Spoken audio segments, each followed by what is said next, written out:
Welcome back to Senior Savvy Cannabis. I'm Katherine Goldberg. Today, we're joined by Jason Thone, who is one of the world's leading experts on long-term cured cannabis. Jason, you've been quite popular. We've had two conversations already, and the comments are coming in by the hundreds. Many people have discovered the art of long-term cured cannabis, but more have not. What's the deal with long-term cured cannabis? What makes it better than what's being sold today? Okay. Um, well, the fact that it's refined and evolved. So, although, being a 40-year cannabis person, I'm familiar with the cliquish nature of various preferred methods of indulgence, such as alcohol people and tobacco people and cannabis people, and they don't like to mix. There is certain commonalities in all of these components, just like there is through everyday life, and that is the refinement that occurs eventually in the industry. If you look at um, the beginning of both the tobacco and alcohol industries, or virtually anything, it starts out very quick, and then people learn how to perfect it. And what is my particular philosophy is that this is an art as much or more so than it's a science. And we were discussing before you started the recording, what is my personal philosophy regarding cannabis, and why are we in this situation? Well, as I mentioned to you then, that I think it's because of two factors, and that is prohibition and capitalist mindset. And when you have prohibition and capitalist mindsets, they are both reinforcing one another to bring the product to market incredibly quickly. For the prohibitionist mindset, because most of the cannabis uh, techniques, rules, and methodology were developed in a state of illegality, everything was designed to be, how can I get this to a sellable point and get money as fast as possible? So nobody was really exploring what happens when I take my time with this, because you increase your risk factor exponentially, of course. And same thing with the moonshiners. Why were they, moonshining out in the back 40, and then they would get it and they would ship it off? They didn't store it in a barrel for 12 years and make scotch because the risk was unacceptable. So that was the um, mental position of a lot of people in the cannabis industry. And then, of course, you have capitalism. So you get big money rolling into places where they're legalizing. And, these investors don't know much about cannabis, and they don't care. It's all about how fast do we get repaid and how much money do we make. So some of the early questions I was asked by Wall Street types were, how fast can we get a crop? How fast? Like we've heard somebody say they can get it every 2 months. You're taking longer. We're going to go with that guy.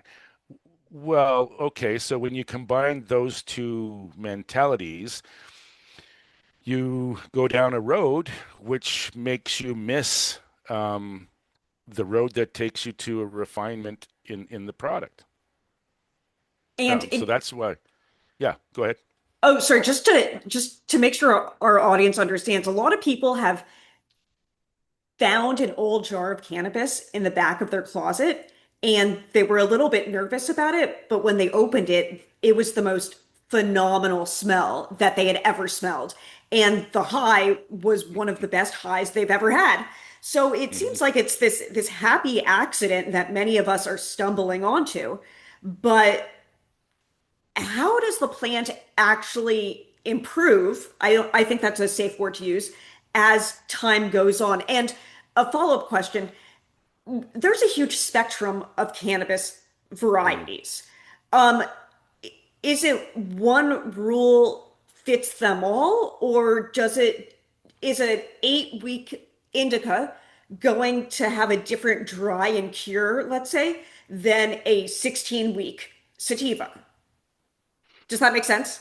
Yeah, that makes sense. And it would be wonderful if some of these answers could be stamped out in nice to consume Twitter, answers. But if you want a real answer, sorry, no, I can't do that. And I'm given to being honest, which is a character flaw. And sometimes this makes, the answer a little bit longer and more involved. But I will endeavor to answer these as accurately as possible. So, um, how does it improve? Okay, well, let's just talk about the fact that um, curing and producing a good curing result is really a conjunction or a synergy between three stages. Okay, you've got your cultivation stage, you've got your drying stage, and you've got your curing stage. Each one of those needs to be done correctly in order to maximize the benefits in a cure. Um, Even if you don't control the cultivation and the drying, however, you can still improve your end result by curing it. And the reason is because a properly done cure converts the carbohydrates into sugars. So a common um, experience is that when you take a toke, you'll know your lips, you'll notice a little sweetness, almost as if the cannabis had been dusted in icing sugar. And you'll be like, oh, that's kind of sweet. You'll also notice that the resin that comes out is not black or dark. It is actually cherry colored or yellow, right? And that's because the chlorophyll has gone out. And chlorophyll and humidity are one of the major influences regarding smoothness of the smoke. Okay. Um, and then, of course, you have a slight enhancement in the delta 9 tetrahydrocannabinol percentage. This is because if you keep the plant at the correct temperature and humidity, and I'd like to say again, that is not 50 degrees Celsius, that is 50 degrees Fahrenheit. We Um, all misspeak. Right. Totally Well, cool. especially when you're in Canada and grew up with one thing and then they switched it on you.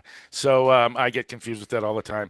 Um, I still think in terms of miles, but everything's kilometers up here, and I think in terms of miles and inches, but everything here now is kilometers and millimeters and stuff. That's anyway, whole other topic. But uh, if you keep it at the right temperature, humidity conditions, the plant is still processing.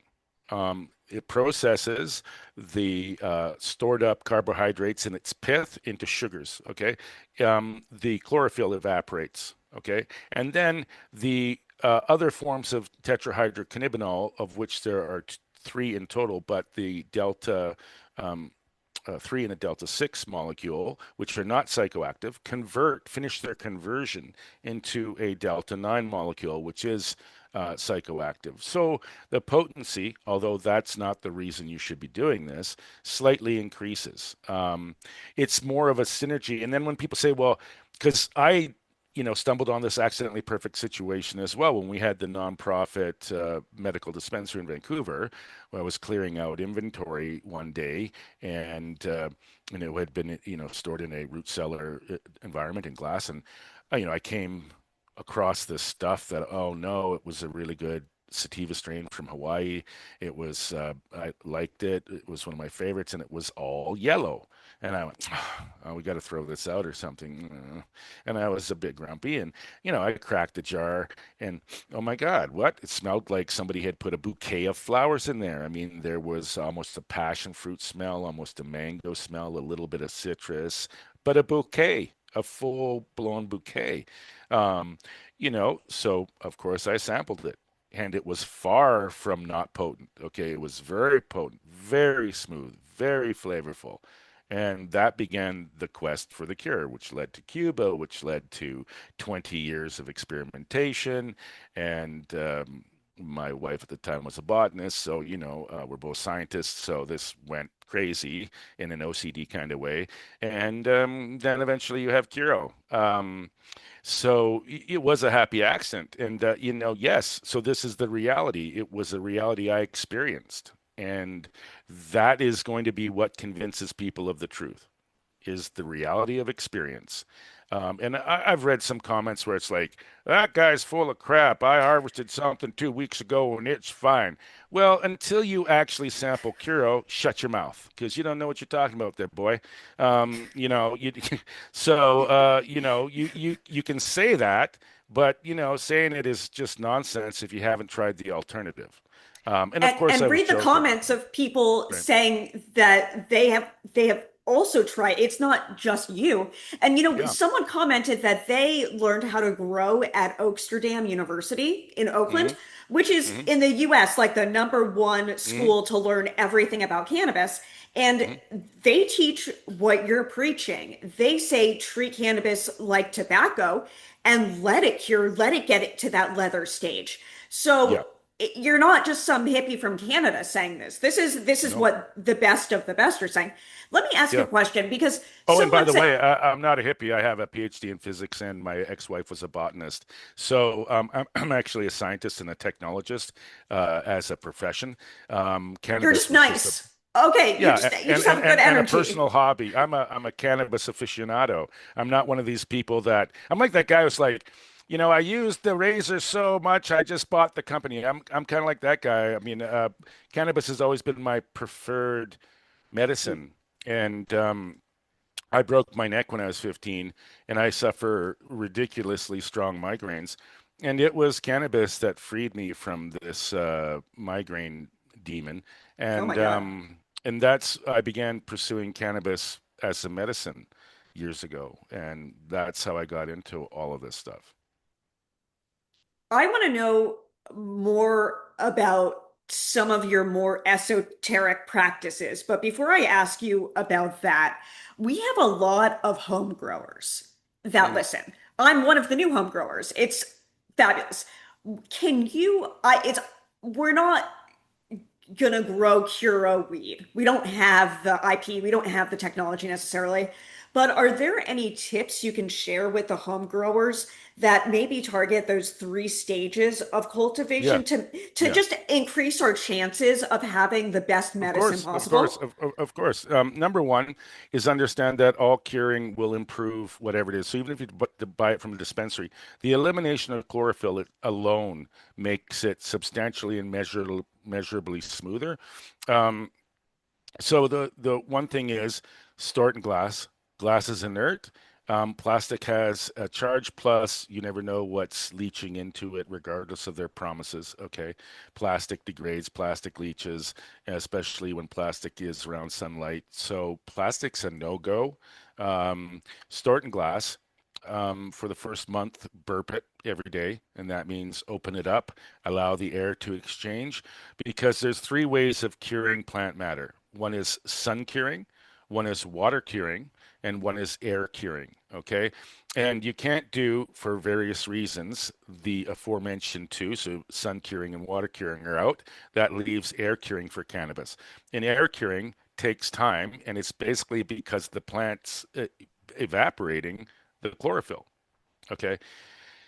This will substantially improve it. For the first month, you exchange the air, and then you can lock it in and let it sit. Now, what you want to do is make sure it's not too moist and not too dry.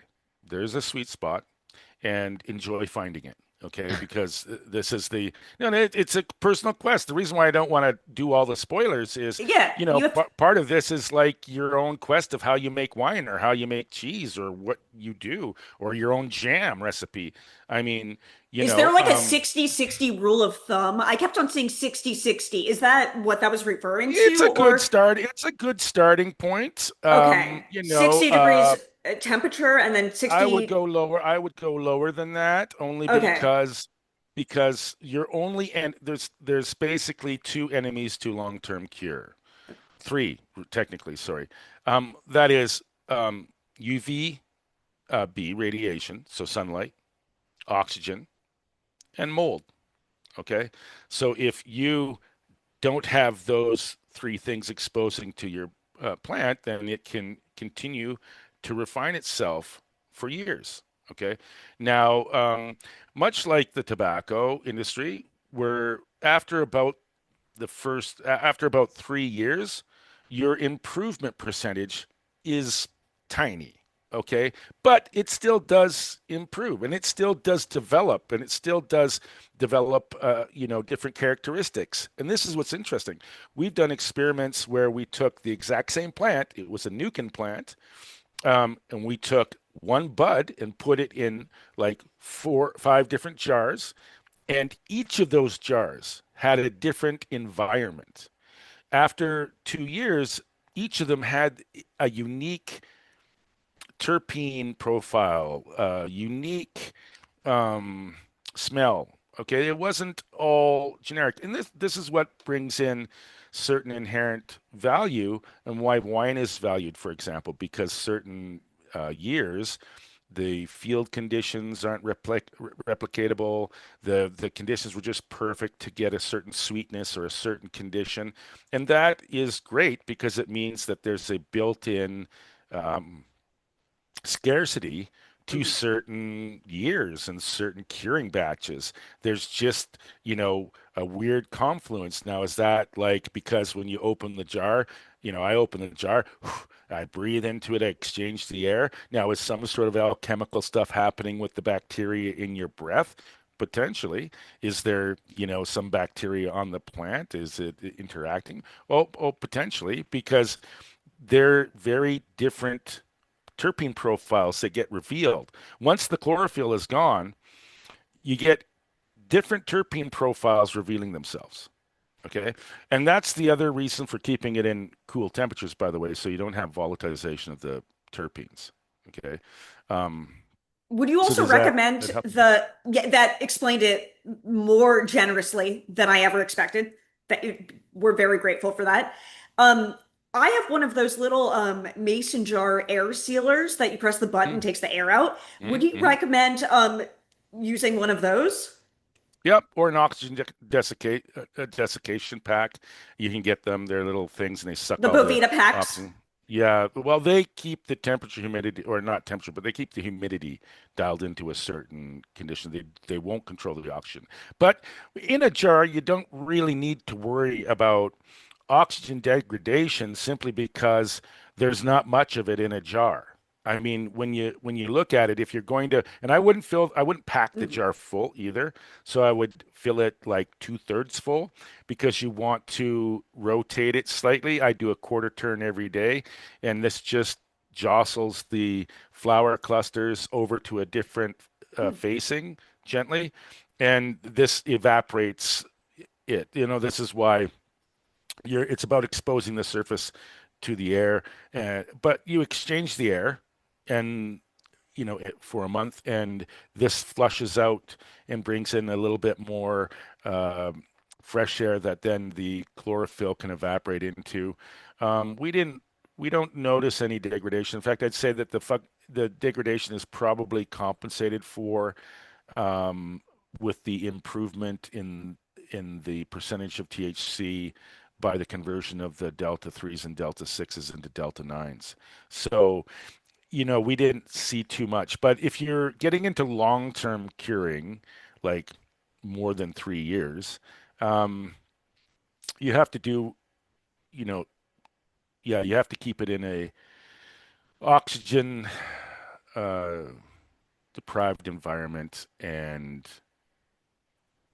make sure that you're not allowing any of the mold spores, which will be in your product because you can't not make them in your product, from activating. And provided you do this, it can store for very long periods of time. Um, the big danger to long-term curing, of course, is mold propagation. Um, so that's where our IP is tied up in and stuff, so that, Totally, totally. um, Um, Fascinating. So I have one question left, and hopefully you'll come on again because you're obviously a fan favorite. You guys, if you haven't seen our first two conversations, please watch them. The first one, I tell Jason he's out of his mind with his old weed. And then the second one, I say, I think you might be onto something. And now I get it. I get it. Um, I read about a really interesting marketing campaign that IKEA did, where they had two plants, and one plant was praised and one plant was bullied. And the plant Hmm. that was bullied died. It was all a marketing stunt. That actually didn't happen, Hmm. but Mythbusters went in and did some Hmm. research on plants Hmm. and frequencies, and they found Hmm. that the plants that were played heavy metal music Hmm. actually grew a lot better than the plants who were Hmm. spoken to with either Hmm. valence or Hmm. had other music. Hmm. What do we, you're a scientist. Yep. So, I'm familiar with all these studies, by the way. Yeah. okay, so it's obvious that something is going on. Can you just begin to enlighten us about like the physics of sound waves and plants and how these Sure. two play off of each other? Because a lot of people dismiss it as being total woo-woo Hmm. whatever, Hmm. Hmm. but we from the science we know that something is going on. Yeah, and something definitely is going on, and this is not to delve into a rabbit hole that is too deep, but it ultimately goes there. And this is the realization that all the shamans were right, and all the people that said the shamans were crazy were in fact crazy, and everything is alive. And I do mean everything is consciousness. Everything is consciousness fields. So once you understand this, that everything in the universe is mind or consciousness, and you can look at the Hermetic principles regarding this if you want. This is for thousands of years been something that's known. This is why the shamans said, well, you need to thank the animal when you go hunt it and stuff because it's conscious. You're a pet owner. You know that it's not just like some instinctual twitching nerve that you're cohabiting with. It's a conscious being. Okay. Well, so this ultimately led to an exploration into things like, which I would encourage people to get a book called The Secret Life of Plants. Okay. The Secret Life of Plants talks about an FBI lie detector specialist who one day got the bright idea of hooking his plants up to a lie detector. Okay. And wow, a whole world opened up because these plants were able to know things such as when he was making love to his girlfriend across the city, when he would think a negative thought, okay, when he was happy, when he's sad. Now, it would understand and it would know this, okay? If you go and look at some of the books, such as How I Met a Shaman, it's a book. I think it talks about the very first guy, ethnobotanist, that went into the Amazon for pharmaceutical companies, and from a typical Newtonian Western schooling, he's like, well. I have to ask you, shaman, how did you learn to combine these plants in these ways? How long did it take? How many people did you kill? Kind of thing, because that's how a Western mind would approach it is, well, we got to do trial and error and we got to take this and we got to try that and then we got to do these tests and then, some people are going to not make it because it's the wrong thing. But the shaman said, no, we didn't do any of that. He said, what do you mean? He said, well, we went and asked the plant. What do you mean? He said, well, we went and did ayahuasca, and we go, if the plant deems you worthy, you go and have sit down by the plant. And if the plant deems your need worthy, it will tell you how to prepare it. It will show you pictures of exactly what to do to get your medicine. That's how we did it. And now, of course, the Western guy goes, no, no, seriously, how did you do it? And the shaman's like, that's how we did it. Okay.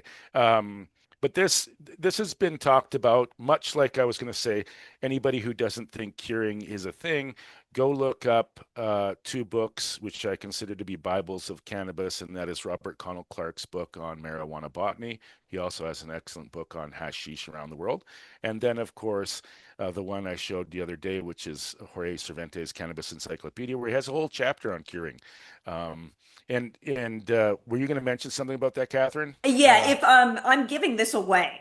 So if you would like my copy of the Cannabis Encyclopedia, please tell me why you would like it, and I will mail it to someone, media mail in the US. And it's great. The pictures are great. It's fantastic. So I would like to pass it on to someone, maybe a new grower or an old grower, but just let me know. And Perfect. thank you, And Jason, for telling me yeah. about it in the first place, by the way. Yeah, no, it's this stuff has been talked about. There's books out there, science books on there regarding, interacting with plant consciousness and that they're much more aware. Now, when you understand this, you asked about certain technical answers. So there was a scientist that came out with something called sonic bloom. And sonic bloom was based on the frequencies because he noticed that when birds chirp in the morning, Mhm. plants open up their stomas. Now, for people who don't know, stomas are the breathing holes on the underside of leaves that plants exchange gases through, okay? They're actually sequenced to be opened up when the birds chirp in the morning. Okay. So he put those frequencies onto a CD. And I can tell you categorically that absolutely there was empirical proof that they worked. One example was I was doing foliar feeding. So when you've got baby clones before they've developed their roots, usually um, one of the best ways to continue to provide nutrient support is through foliar feeding. Okay, so you don't have any frequency stimulation. You foliar feed them. They stay quite wet, they're dripping and they're like this for quite some time. Well, when I use the sonic bloom frequency, embedded frequency stimulation to the plants, by the time I got down to the end of the cloning row, they were already dry at the start because they had sucked in all of the liquid. Okay, Wow. because their stomas were open. And yeah, the ecosystem is an interacting thing, and this is one of the things that separates good growers from master growers is the understanding that it's not a mechanical problem that you're dealing with.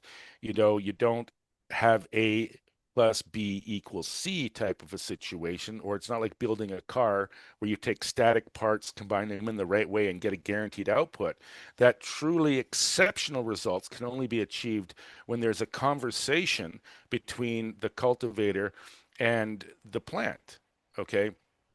And to address the concern and the erroneous experimentations that people like Mythbusters and stuff do, which finds confusing results. It turns out when you're dealing with situations like this, the expectation of the experimenter has a lot to do with results. So, for example, in the early days, they used to say, well, studies have come out where plants prefer classical music. Those studies have been refuted, and it turns out that plants prefer whatever music you prefer. If you like heavy metal, they like heavy metal. If you like classical, they like classical. Yet some people will say, well, but is there fundamental frequencies that will have an actual effect? Mhm. And the answer is yes. Okay, so there is a very reclusive French physicist who found out that by playing the fundamental precursor frequencies of um, the amino acids that in 329-second sound bursts, he could entrain the plant to produce those. They ended up being able to turn on and off viruses. They ended up being able to turn on and off calcium receptors. They ended up being able to enhance vitamin C in oranges by telling the plant to create more vitamin C through sound. And then I've also done experiments where, and I've linked a video to you in the Dropbox I sent, where we used frequency induction in specially prepared structured water and fed that to the plants and produced alchemical medicine. Okay, it's the next dimension beyond cannabis. As this stuff had frequencies in it to combat cancer, this had frequencies in it to open your pineal gland, this had frequencies in it to enhance your immune system.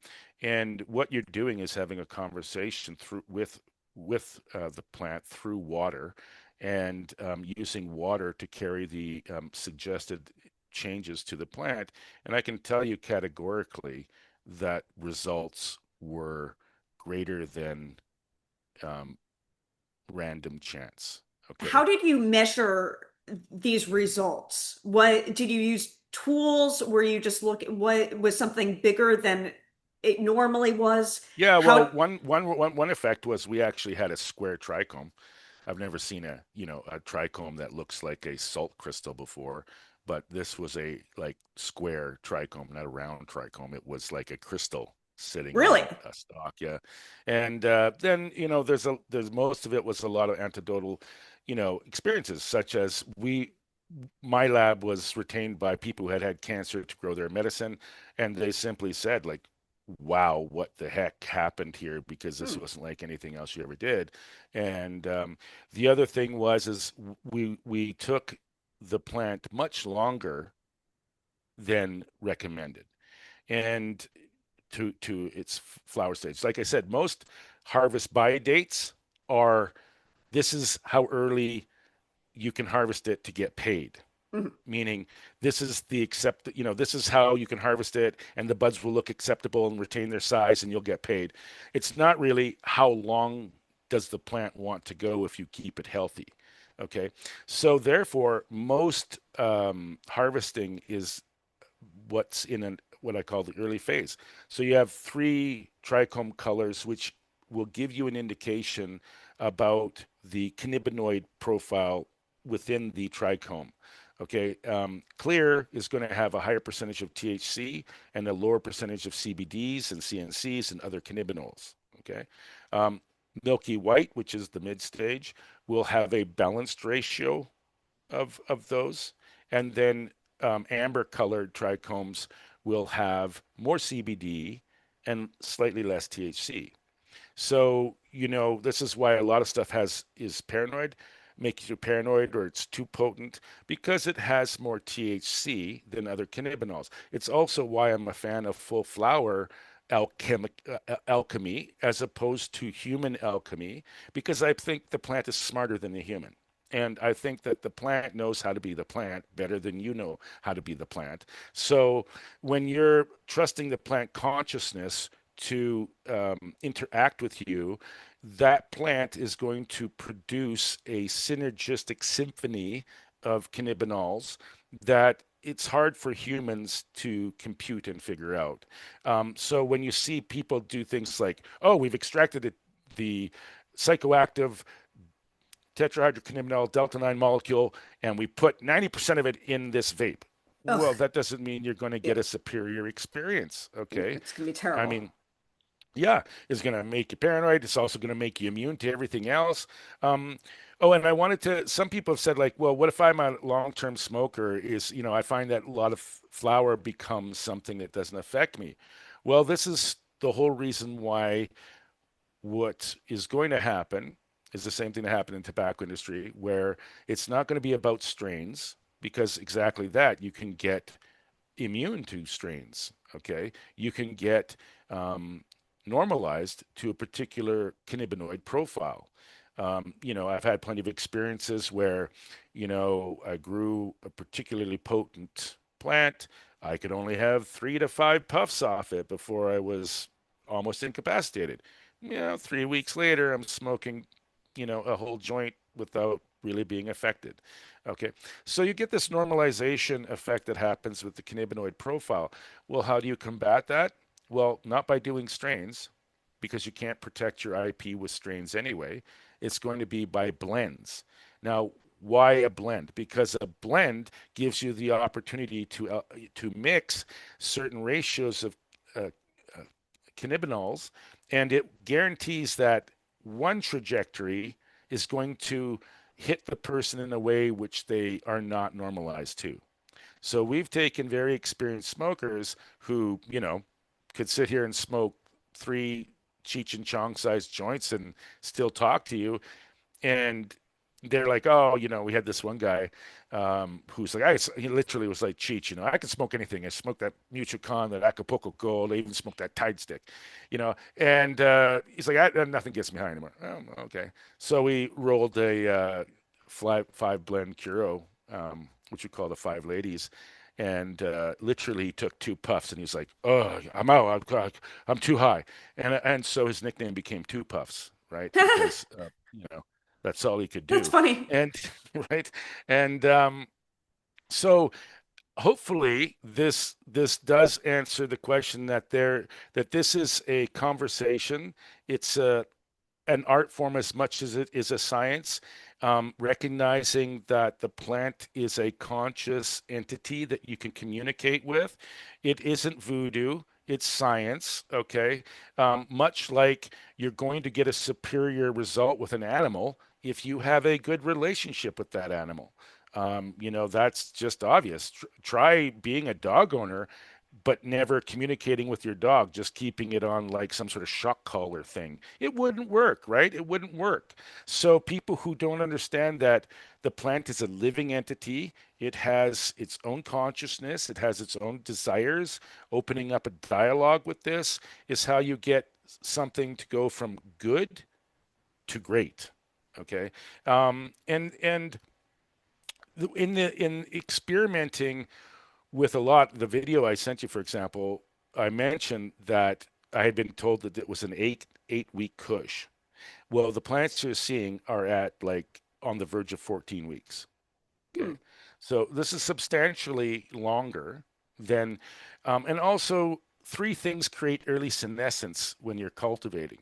Okay. Early senescence means early aging. Why would that be something that the industry wanted? Because the faster, if you could, take a cow or something and give it a special juice, and all of a sudden in 6 months it was at the size of a fully grown bull. I mean, hey, what farmer wouldn't want that? It means you get paid faster, right? So some things in the cannabis cultivation toolkit are designed to create rapid aging, okay? Because it means you harvest faster, okay? But my argument is it's okay to take time because you can put a price tag that's commensurate to that time. For example, um, things that have, been cured in a root cellar, fine cheeses are more expensive. Tabasco is more expensive than other hot sauces because it has to sit in a barrel for a long time, and that's why they only sell it in little bottles like this. You know, um, you know, um, i wine that has had more time to refine, more expensive. So there is a rationale in the capitalist ecosystem for the longer something takes and the more artistry something takes to produce, the more value it has. Um, and for people who are doing these things at home, well, yeah, grab a mason jar, fill it 2/3 full, put it in your basement, keep it cool, and keep it out of the sunlight, and enjoy discovering what's possible.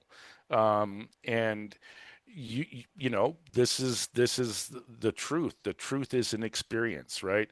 And with when they had the Mythbusters thing about the Hmm. frequency, the reason why they found that heavy metal grew faster plants or better plants was because they like heavy metal. So, if you like classical, you'd find that it was classical music because plants are interacting with you. And you'll also notice that, people who have a green thumb tend to be relatively good people. Like plants and animals Hmm. can sense what kind of person you are. And if you're a guy that's just coming in and doesn't care about your plants, I have seen growers like this. I have seen growers who don't care about the plants, who just want to get money and they want to stamp out money. And doesn't matter what they do, it doesn't matter how they do it. They don't get the results of somebody who loves the plants. That I 10 out of 10 times I've seen this. Um, but I wanted to finish the thought about uh, if you the three things that bring about early aging are too much phosphorus. So in the flowering stage, of course, you want to increase the phosphorus because phosphorus is the thing that creates bigger fruit, bigger flowers. That's what they need in the flowering stage. Everybody knows this. When you go to the store, you get stuff made for flowers. It's high in phosphorus, right? Um, but phosphorus is also a cellular accelerant. So too much phosphorus speeds up the cell rate. CO2. CO2 is a accelerant. Hmm. Um, and if you use it at the wrong time in a flower cycle, you can create rapid aging. Okay. Because it's essentially like nitrous oxide for your engine. It's speeding up the process of everything happening. And then, of course, is starving your plant. I mean, when people grow indoors, they talk about needing to purge the plant of all food and essentially put it on a water fast. Okay, well, guess what happens when the plant thinks it's going to die? It rapidly ripens. So when you don't feed a plant, it goes into starvation mode and it starts eating up all its pith. For people who don't know, pith is the spongy core in the stalk. Okay, in a plant that's got good amounts of NPK, that's nitrogen, potassium, and phosphorus, the the stalk will be solid with pith. When you break it open, it will look like a spongy material inside. If your stalk is hollow, it means your plant's starving. Okay, um, so the point though is that a healthy plant will have their stalk filled with pith. It will be a rigid stalk. It will be strong. Okay, it can hold up good amounts of weight. Um, and then when, of course, you start feeding it water, well, it's starving, so it eats its fat, which is the pith, the carbohydrates, Mm. and it will go from a solid stalk to a hollow stalk. And that's why you get some buds breaking off towards the end because they just can't be held up anymore, and you've got to support them. But this starvation creates a fear in the plant that it's going to die soon, so it increases its maturation. If you take and think about it this way, can you stop plants growing outdoors from getting nutrients? No, but that didn't mean they were crappy smoke. Okay. A lot of excellent outdoors there. Um, that's how we discovered it was an outdoor plant, right? So, but why people say, well, no, it's got too much fertilization. Well, when you're really jamming it packed, it can get too much carbohydrates, too much salt in the tissue, and this can make it more flame retardant, I guess, harder to combust. Um, and there's a lot of myth about too, like, oh, the ash is black, so it must be bad. Not necessarily. If it's moist, the ash initially will be black. And because the temperature isn't there, black ash simply means you haven't reached the temperature of combustion required to combust it thoroughly. Okay. So there's a variety of things that can cause the ash to be black, and it doesn't always indicate a crappy product. Um, One thing too is that uh, with vaporizers, like a lot of people think, well, so is it true? Like, um, I get more THC or more of the active ingredients when I vaporize. Um, no, not so much. A real excellent book out there is the Psychedelic Encyclopedia. If you go to page 222, you will see a joint, and on that joint, you will see, okay, 55% goes up in the air, 18% stays in the roach, um, you know, 30% is filtered. But also, when you smoke a joint, it's actually a vaporizing process. The Mm. reason why vaporizers work is THC has a lower temperature of volatilization than it takes for the hemp or cannabis fibers to start to combust. And also the differentiating between smoke, which is particles suspended in air, and a gas, which is extremely minute particles that are not smoke. Okay. So a vaporizer um, will produce a gas because the trichomes are volatilizing it without creating combustion, which then creates smoke and smoke's particulate matter. I don't really think this is an issue except for immune compromised people. Um, For sure. and I have seen professional athletes, of course, who can't do anything to restrict their oxygen intake, do vaporization. In those cases, I would say sure, but personally, I believe you're going to experience the best synergistic result by having a full flower experience and preferably one where the grower has interacted with the plant consciously and allowed the plant to reach its natural conclusion.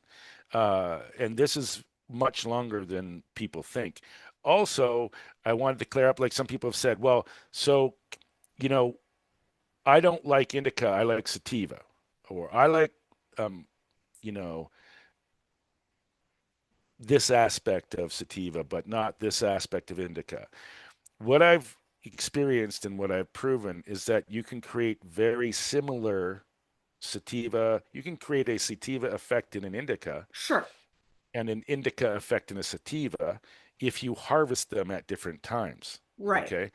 So if you take a sativa, which is usually a very long flowering period, we're talking about 14 to 16 weeks. Okay. And you take that to full term, you're going to have a slightly more somatic experience than a typical sativa. You take a indica and you let it go until the trichomes are white, cloudy white. You're not going to have such a potent, um, intense experience. You're going to have a more balanced experience. And remember, traditionally, cannabis sativa was hemp, industrial hemp. It was grown primarily for its fibers. Cannabis indica was the medicinal plant that was cultivated for its medicine, uh, which was in India bhang and edibles and, very rarely smoked, but mostly it was drank or ingested. Okay, but it was cultivated because of its medicine. And it was cultivated for its medicinal properties. And then you have ruderalis, which was a Russian steppe variety, and it's just hardy. So that's why in like BC specifically, a lot of the outdoor strains were crosses of indica and ruderalis. Mm. And that's where you get things that auto flower because the ruderalis strain auto flowers because it is used to incredibly harsh conditions.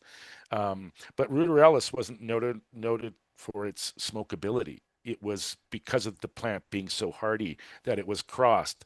And then, same with sativa. It wasn't necessarily cultivated for its flower. It was cultivated for its incredibly long stalk, which made great fiber. That's why all industrial hemp is cannabis sativa L. There's no industrial hemp that's indica, by the way.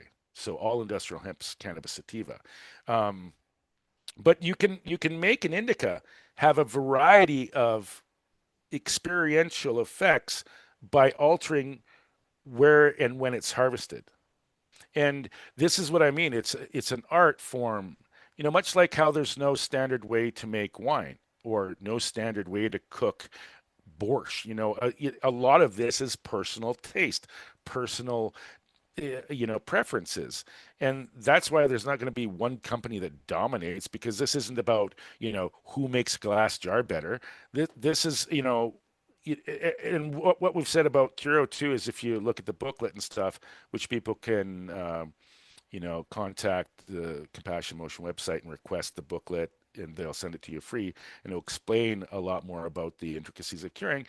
It was like me for years and years and years. I used to tell people, I'm not a big drinker. I don't really like scotch, but you have to go to business functions or whatever. And somebody said, well, why don't you like scotch? And I'm like, well, it tastes like dirty socks. I just don't like it. I mean, and he's like, oh, so you're just ignorant. And I said, what? He said, well, so you're just ignorant. You don't know what you're talking about. And I said, what do you mean? He said, well, there's a lot of different types of scotch. I said, huh? What? He's like, look, go get this brand. I won't mention what it is. He said, it's a sweet scotch. Okay. It's Hmm. not peaty. Okay. It's a sweet scotch.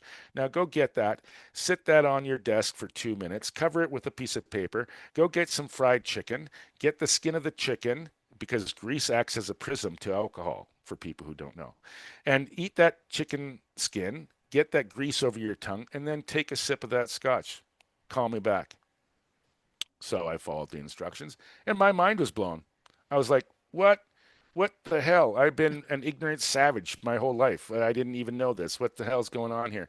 And he's like, "Look, there's a variety. There's a scale of scotches. Some are peaty, some are sweet. Some have more of this flavor, some have less of this flavor. And so it's the same with curing. It's the same with Curo. There will be some that there is a more pepperdyne terpene that comes to the fore because you can't control what terpenes reveal themselves. You know, this is, as I mentioned, we did the same strain in 5 different jars and got 5 different bouquets. So that's the intrigue of it. That's the interesting aspect of it, is that it's, this is a sort of and that's why I say it's an art, because this is something where you can't control every single aspect. Now, of course, there's nefarious corporations out there that have already figured out, because there's people doing this. This is why you're getting this common observed reality that big corporate weed is something's lacking, something's missing. And even Mm. though it can smell great, like I had a buddy when Canada legalized, he went to the store and he's like, oh my God, well, first of all, it was ridiculously expensive. But second of all, and it smells like cotton candy. Well, because what some corporate types figured out is, well, and you can buy distilled terpenes. Right. So You can that spray means them you on. right. Yeah. That means you can grow very badly and Yeah. very cheaply, and then spray on these Cut terpenes, these making it corners. seem like, oh my God, it's amazing. But there's actually none in the tissues. There's none in the actual flower. So Mm. then it's like, well, that kind of was underperforming, and it wasn't too good. And it's a bit of false advertising, because they're adding it on, and it's very different than properly growing it, properly drying it, preserving those things, and And they then don't have to curing it. disclose it either. You know, Right, right. That's another thing. They don't disclose it. They may have sterilized it to guarantee no mold through radiation. Um, yeah, you're better off growing at home. So, Jason, thank you for yeah, this absolute masterclass on not only cannabis and curing cannabis, but on plants, on consciousness, about how to make the most of the human experience.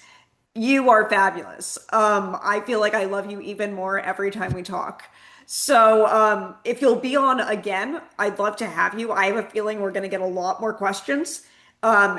We already got hundreds of questions. Yeah, people either love you or they hate you, so you're doing something right. Um, Can't please everybody all the time. And, ultimately, even though it didn't turn out because of personal reasons, we still have that invite open for you. And Thank you. I'll take you up on it. ultimately, Yeah. this is about experiencing it. And when somebody's BSing, they don't want you to look too closely under the cover, right?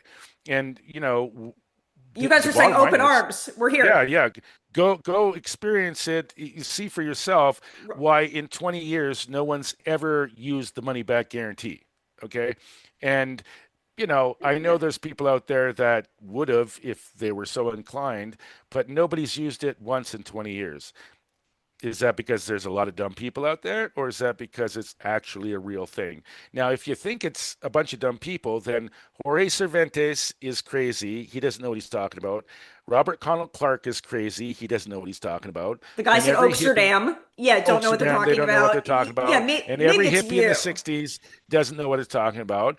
Yeah. And, yeah, okay. So, I mean, this is going to become the standard. My prediction is Yeah. 20 years from today, you will not smoke anything that hasn't been cured to some level. Okay. Just like you don't smoke green tobacco. And when tobacco is grown, it's green. Okay. Yet, even when you buy the cheapest, and I don't smoke cigarettes, but I have friends that do. So I know, even when you buy the cheapest cigarettes, it's still brown stuff in there. Okay. There's no green tobacco. Okay. And when I went to Cuba and asked them, they're like, because this is a superior result. Chlorophyll makes it really shitty. Okay. Um, so once everybody catches on to this, curing will become a standard. So although, you know, all curo is cured, not all cured will be curo. And I know people will hate on me because I commercialized the IP discoveries and stuff, but it was really from an altruistic point of view. If you want something to actually take hold in this capitalist world, you have to prove to the powers that be that they can make money at it. Because if you can't make money doing a thing, it's not going to, be pulled into reality. Um, so I discovered this through helping people medicinally. And, I am a medicinal user. As I mentioned, I broke my neck. I get migraines. this is the most beneficial without side effects thing I can do. And, hey, if I can make a nail in my head go away by having a couple puffs of medicine, thank God. I mean, thank you, Seriously. creator, right? I mean, Serious. so that's where I started. It was from a medicinal point of view. And I was producing medicine for people with cancer and AIDS. And, it wasn't for commercial purposes. It was actually a nonprofit. Okay. And that's how we accidentally discovered Mm. curing was a happy accident. Um, and when people say, well, how come you talk about it being a luxury commodity? Well, like I said, if you want the powers that influence these big corporations to pay attention and improve it, you have to give them an economic incentive. It's just the So, reality of it. Well, thank you for so being a thank good you. person, Jason. No, it's my pleasure, and we'll talk more when you come up, and hopefully we have a couple. Like, there's going to be like maybe some MMA people that want to have heard about this, and there might be high times there. So, Love um, it. yeah, so you'll get to Well, I'll meet be some in touch and people. we'll set it up. Okay, perfect. Okay, we are Have a so great day, lucky to have Catherine. you, Jason. You're Oh amazing. no, you're wonderful. You've been I mean, I think the work you're doing is really amazing, and it's important. This needs to be something that people can talk about without fear of stigma, right? So, Absolutely. all right, and I hope everything personally is wonderful, and hear from you soon. Thank you. Bye Okay. bye. That was so good.